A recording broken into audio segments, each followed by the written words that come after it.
ಇನ್ನು ರಾಹುಲ್ ಗಾಂಧಿ ಅವರ ಆರೋಪ ಇಷ್ಟೊತ್ತು ಸುದೀರ್ಘವಾಗಿ ನೀವು ನೋಡಿದ್ರಿ. ಈ ಆರೋಪ ಮೇನ್ ಆಗಿ ಅವ್ರು ಹೇಳಿರುವಂತದ್ದು ಬೆಂಗಳೂರು ಸೆಂಟ್ರಲ್ ವಿಚಾರವಾಗಿ, ಅಂದ್ರೆ ಕರ್ನಾಟಕದ ವಿಚಾರವಾಗಿ ಹೇಳಿದಾಗ ಬೆಂಗಳೂರು ಸೆಂಟ್ರಲ್ ಕ್ಷೇತ್ರ.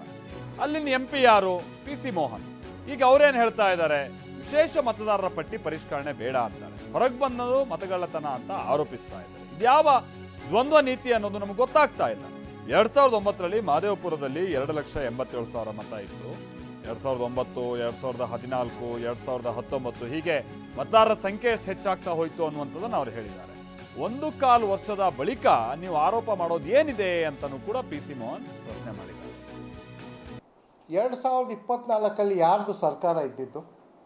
2024 ಕಾಂಗ್ರೆಸ್ಸಿನ ಸರ್ಕಾರ ಇತ್ತು. ಇವತ್ತು ಎಲೆಕ್ಷನ್ ಕಮಿಷನ್ ಎಲೆಕ್ಟ್ರೋಲ್ ಮಾಡಲಿಕ್ಕೆ ಕೂಡ ರಾಜ್ಯ ಸರ್ಕಾರದ ಒಂದು ಅಫಿಷಿಯಲ್ಸ್ ತೊಗೊಂಡೇ ಮಾಡೋವಂಥದ್ದು.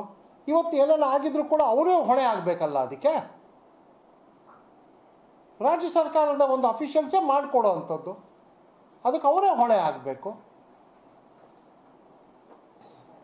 2024 ಯಾರ್ದು ಸರ್ಕಾರ ಇದ್ದಿದ್ದು? 2024